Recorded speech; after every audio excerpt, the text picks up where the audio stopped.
Agaseke k'amakuru mu karere ngapfunduriye muri Kongo Kinshasa. Leta ya Kongo Kinshasa n'umutwe w'inyeshyamba w'M23 bakize umukono ku mahame yo kurangiza intambara yatangiye mu mpera za 2021 mu burasirazuba bwa Kongo. Impande zombi zabikizeho umukono ku wa gatandatu Doha kubuza bwa Katari mu biganiro bimaze amezi 3. Kinshasa ari hagarariwe na Sumbusi Tamambu, intumwa nkuru ya perezida wa Kongo Kinshasa, na M23 ari hagarariwe n'umunyamabanga mukuru wayo Benjamin Mbonima. Ibibaye nyuma yuko mu kwezi gushize Washington, Rwanda na Kongo bakize umukono ku masezerano y'amahoro yagizwe muri na Amerika agamije intambara imaze imyaka hafi 30 ihagarariye kongera ikubura muri sezo bwa Kongo bukungaye ku mabuye y'agaciro. Umutwe w'inyeshyamba w'M23 ushinzwe gufashwa n'u Rwanda ikirego ruhakana ugenzura ibice binini byo muri sezo bwa Kongo birimo n'ibigiye Bukavu na Goma. Umuryango umwe bwa Afrika washimye isinywa ry'amahame hagati ya Kinshasa n'M23 uvuga ko ari intambwe ikomeye itewe mu bikorwa bikomeye byo kugera ku mahoro arambye, umutekano n'ituze muri sezo bwa Kongo no mu karere k'ibiyaga bigari muri rusange. Inyuma y'isinywa ry'amahame hagaragaye kutavuganwa hagati ya Kinshasa n'M23 ku bijyanye no kuva muri sezo bwa Kongo. Umuvugizi wa leta ya Kongo Patrick Muyaya yavuze ko amasezerano y'Doha azirikana imirongo itukura ntarengwa Kinshasa yakomeje gushimangira irimo nko kuva kutaganirwa ko M23 mu bice yafashe kubakurikirwa no kongera gukorera muri ibyo bice kw'inzego z'ubutegetsi bwa Kongo zirimo n'igisirikare, polisi n'inzego z'ubucamanza. Muyaya yatangaje ku rubuga nkoranyambaga rwa X ko ibyagezwe uyu munsi bifunguye inzira yerekeza ku masezerano rusange y'amahoro azagirwa mu minsi iri imbere agamije kurangiza mu buryo burambye intambara muri sezo bwa Kongo. Ariko umukuru wa M23 Bertrand yavuze ko amahame mu byateganya harimo gusubiza ubutegetsi bwa leta ku butaka bwose bw'igihugu, kandi ko bitavuze kuvana ingabo ahubwo bivuze uburyo bwo guha ubushobozi leta igashobora kuzuza inshingano zayo. Inyandiko ikubiyemo ayo mahame ntihise itangazwa ku mugaragaro, gusa ibinyamakuru byavuze ko inyandiko y'amahame y'ibanze impande zombi zasinye ku wa gatandatu avuga ko Kinshasa n'M23 bombi bemera ko inzira y'amahoro yonyine ari ishobora gutanga umuti w'ikibazo. Mu by'impande zombi zemerejeho harimo kubaha agahenge gahoro gakubiyemo guhagarika ibitero byo mu kirere, ku butaka, mu nyanja no mu biyaga, gushyira iherezo ku icengezamatwara ryose rigamije urwango ndetse no kwirinda gufata uduce dushya ku mbaraga. Zemereje kandi gushyiraho urwego ruzakurikirana ibarizwa ry'agahenge ruzaba rurimo MONUSCO n'inzego z'akarere mu gihe byaba ngombwa. Hari kandi gushyiraho ingamba zo kurema icyizere zirimo gushyiraho urundi rwego rwo kurekura imfungwa zifite aho zihuriye n'impande zombi, bikazakorwa ku bufatanye bwa komite mpuzamahanga ya Croix Rouge. Leta ya Kongo kandi igomba gusubirana ibice byo muri sezo bwa Kongo itakigenzura gusa uko bizagenewe, bikazasobanurwa neza mu masezerano y'amahoro impande zombi zasinyana mu minsi iri imbere. Ikindi nuko Kinshasa n'M23 igomba kugirana ibiganiro mu rwego rwo gucyura mu cyubahiro impunzi n'abavuye mu byabo. Ibi bikazakorwa ku bufatanye n'ibihugu ziturukamo hamwe na HCR. Biteganyijwe ko impande zombi zigomba kuba zashyize mu bikorwa ibyo ziyemeje bitarenze tariki 29 Nyakanga mbere yo gutangira ibiganiro bitaziguye biganisha ku masezerano y'amahoro bitarenze tariki 8 Kanama. Nta gihindutse amasezerano y'amahoro azasinywa tariki ya 18 Kanama uyu mwaka. Umujyanama mukuru wa perezida wa Amerika Donald Trump kuri Afurika, Masadi Bros, nawe arimo yakurikiye ibyo biganiro by'Doha n'isinywa ry'ayo mahame. Biteganyijwe ko nyuma ya Doha perezida wa Kongo Tshisekedi na perezida w'u Rwanda Paul Kagame bazaburi Washington muri uku kwezi bagashyira umukono ku masezerano rusange y'amahoro. Amasezerano y'amahoro ba minisitiri w'ububanyi n'amahanga b'ibihugu byombi bashyizeho umukono ku itariki ya 27 Kamena ashingiye ku ngingo ziye no guhagarika imirwano no kutavogera ubusugire bw'ibihugu byombi, guhagarika cyangwa se kuvana ingabo mu bikorwa, ingingo ireba u Rwanda no gufatanya kurandura umutwe wa FDLR urwanya ubutegetsi bw'u Rwanda. Muri aya masezerano u Rwanda na Kongo byanemeje gushyigikira ibiganiro bikomeje hagati y'ubutegetsi bwa Kinshasa n'umutwe wa M23 biyobowe na leta ya Katari hamwe n'ibikorwa byo kwambura intwaro no gusubiza mu buzima busanzwe imitwe yitwaje intwaro itari iya leta. Hagati ariko kandi umuryango uharanira uburenganzira bwa muntu Human Rights Watch wongeye kwibasira u Rwanda urushinja kubuza ubwisanzure, gufasha umutwe wa M23, kwanga kwakira umukozi wayo n'ibindi. Human Rights Watch yavuze ko 2021 intumwa z'u Rwanda zagaragaje ko zishyigikiye ibyifuzo 160 kuri 284 rwagirijweho zirimo ibijyanye no kubona ubutabera n'imiti, imiterere ya za gereza n'imfungwa n'uburenganzira bwo kuvuga no kwishyira hamwe. Icyakora ngo habaye iterambere rito cyangwa se ntaryo, aho hantu hose urebye hakomeje kuba ihohoterwa rikabije mu gihe cyo gutanga raporo. Uyu muryango raporo zawo zitegeze zivugwa rumwe n'ubutegetsi bw'u Rwanda uvuga ko mu Rwanda itangazamakuru ryigenga, amashyaka atavuga n'ubutegetsi hamwe n'imiryango itegamiye kuri leta bakomeje kudashobora gukora mu bwisanzure, ngo impfu zishidikanwa no kubura ko banenga nyabo cyangwa se abonwa nk'abanenga ubutegetsi bidahanwa, ngo mu gihe ubucamanza na komisiyo y'igihugu ishinzwe uburenganzira bwa muntu bikomeje kutagira ubwigenge. Human Rights Watch ikomeza yemeza ko abafunzwe bafungiye muri gereza zemewe n'izitemewe aho bakorerwa ibikorwa by'ihohoterwa ndetse n'iyicarubozo, ngo nubwo urubanza rukomeye rw'abayobozi ba gereza rwatanze icyizere cyo kubiryozwa, abategetsi b'u Rwanda kandi ngo bagize uruhare mu ihohoterwa rikomeye hanze y'imipaka y'u Rwanda.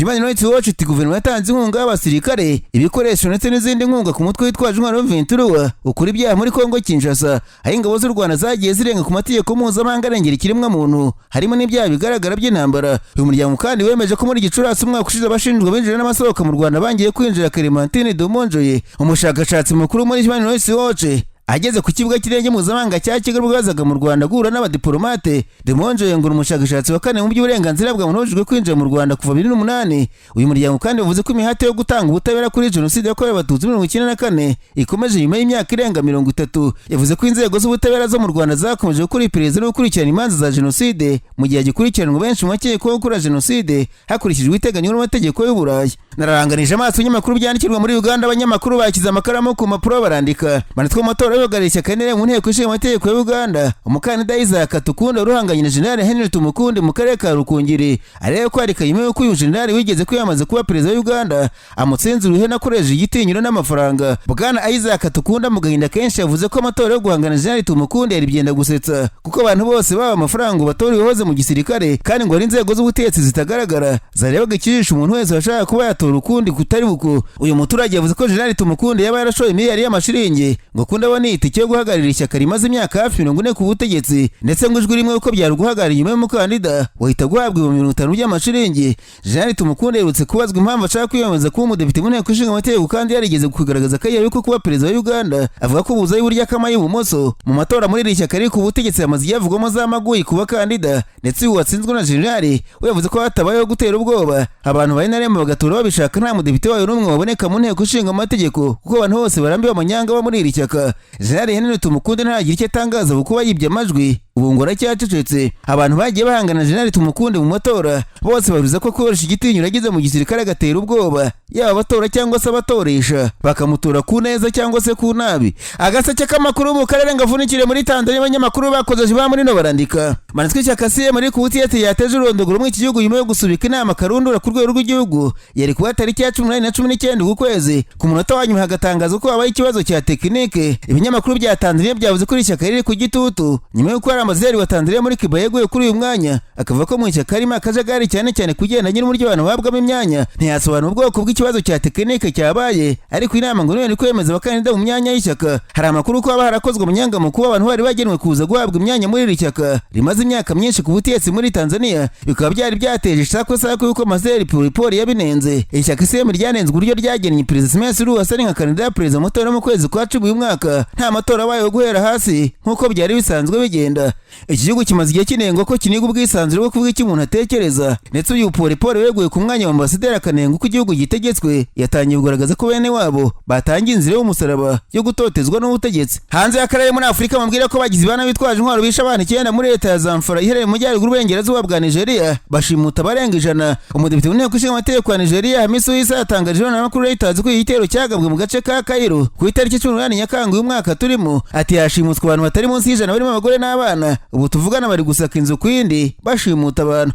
Umuturage witwa Mohamed Usmani yasobanuye ko mbere yuko abagizi ba nabi bashimuta abantu babanje kugota agace hafi amasaha 2. Usmani yatangaje ko babarirwa mu gihumbi bashoboye kuva mu ngo zabo mu gihe iki gitero cyagabwaga bahungira hatekanye. Zamfari bamudutse ko twagize ba nabi dukunze gushimuta abaturage muri 2021 bashimutse abanyeshuri 300 biganjemo abakobwa babarekura nyuma yo koherezwa amafaranga mu rwego rwo kurwanya ubugizi bwa nabi bwabaye karande. Leta yashyizeho imitwe yitwaje intwaro ifasha igisirikare guhashya udutsiko. Muri Kamena umwaka leta ya Nigeria yatangaje ko bifashijwe muri iyi mitwe yashyizeho yishe abagizi ba nabi hafi 100 bari bagusa agace ka Shinkafi. Mu makuru mpuzamahanga bambwira ko Minisitiri w'Intebe wa Israel Benjamin Netanyahu yasabye imbabazi umushumba mukuru wa Kiliziya Gatolika Papa Leo wa 14 nyuma y'uko ingabo za Israel zashe kuri Kiliziya izwi nka Holy Family Catholic Church yo muri Gaza. Byabaye tariki 17 Nyakanga ubwo igifaru cyarasaga hafi y'Ikiliziya ari gufasha impunzi z'Abanyapalestine bakuye mu byabo barimo abana n'abafite ubumuga. Ni igitero cyaguyemo abantu 3 barimo n'umupadiri gikomeretsa 6. Byatumye Netanyahu ahamagara kuri telefone Papa Leo wa 14 amusaba imbabazi. Igisigare cya Israel cyagaragaje ko ibyo cyakoze bitagambiriwe ndetse ko bari kugenzura byabaye. Tariki ya 18 Nyakanga Kardinali Pierre Baptiste Pizzabara uyobora Latin Party ya Yerusalemu ishingiye kuri Kiliziya Gatolika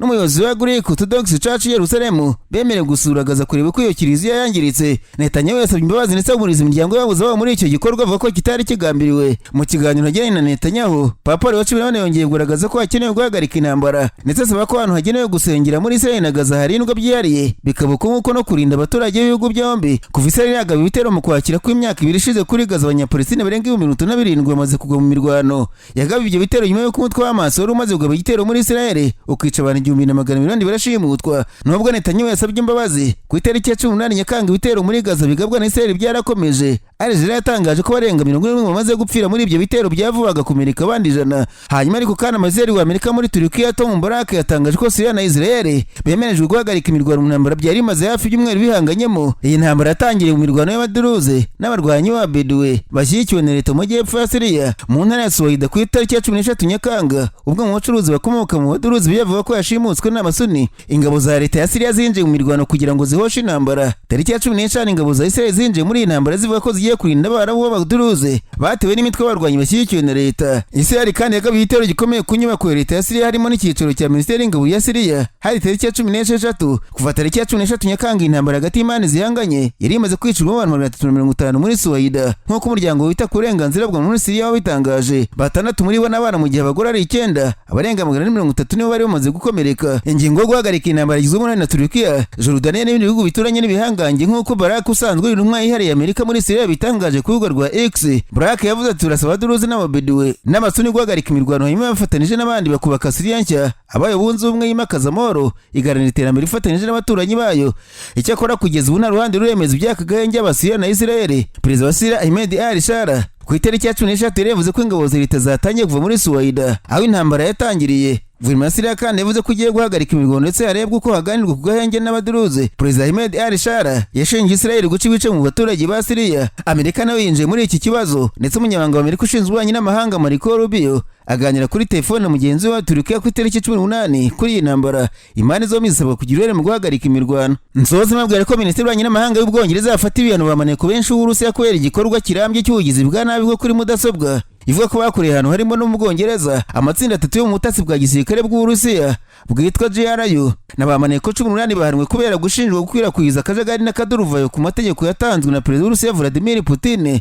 Minisitiri w'Ububanyi n'Amahanga w'Ubwongereza David Lammy yavuze ko icyo gikorwa cyabo gifitanye isano no ku Bwongereza bukomeje gufasha Ukraine ndetse yavuze ko abamaneko ba GRU barimo gukora igikorwa cyo guhungabanya Uburayi. Mu yandi makuru umuryango umwe bw'Uburayi wafatiwe Uburusiya ibihano bya mbere bikomeye cyane bufatiye kugeza ubu. Perezida wa Ukraine Volodymyr Zelensky yavuze ko ibyo bihano ari ingenzi cyane kandi biziye igihe. Izi ngamba nshya zimwe bw'Uburayi zatangaje kuwa gatanu zirimo no guca ibikorwa by'igura n'igurisha bijyanye na gaze kamere yo mu muhora wa Nord Stream no kumanura igiciro ibitoro by'Uburusiya bishobora kugurwaho. Ubwongereza nabwo bwifatanije n'iyo gahunda yo kumanura igiciro. Minisitiri w'Imari w'Ubwongereza Rachel Reeves yavuze ko Uburayi burimo gukanyaga ivisi ku kigega Karere ikora amafaranga yo gukoresha mu ntambara. Bibaye mu gihe ibihugu by'inshuti by'Uburayi byizeye kongera igitutu ku Burusiya kugira ngo intambara yo muri Ukraine imaze imyaka irenga 3 irangire. Ariko hoza ari perezida w'Uburusiya Dmitry Medvedev, inshuti hafi ya perezida Putin, yavuze ko ubukungu bw'Uburusiya buzarokoka ibyo bihano ndetse ko Uburusiya buzakomeza kurasa kuri Ukraine n'imbaraga zigenda ziyongera.